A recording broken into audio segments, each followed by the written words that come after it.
ঘৰ আহিছোঁ এতিয়া। আজি ভাবিলোঁ আজি আম খাম, বতৰৰ ফল বতৰত খোৱা হওক, আৰু এইবাৰ আম খোৱাই হোৱা নাই।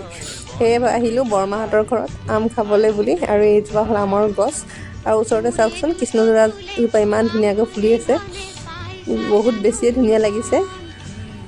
আৰু এয়া আমি আম পাৰিলোঁ, আমকেইটা চাওক কিমান ডাঙৰ ডাঙৰ হৈছে। আম খোৱা মানুহ ঢেৰ।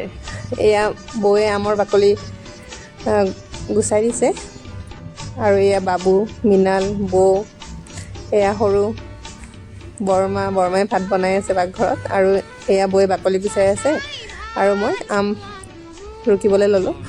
আৰু এয়া আমাৰ আম খোৱা পাৰ্টিটো। এয়া কলপাত এখনো কাটি আনি থৈছোঁ আম খাবলৈ বুলি, যিহেতু আম কলপাতত খাইহে বেছি ভাল লাগে।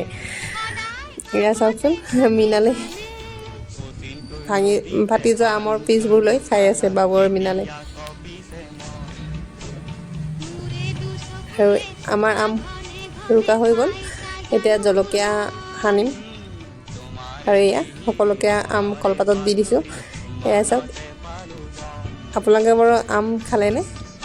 কমেণ্ট কৰি জনাবলৈ নাপাহৰিব। এয়া চাওক আমাৰ আম খোৱা লগবোৰ। আজিৰ ভিডিঅ'টো ইমানেই, আজিলৈ আহিছোঁ।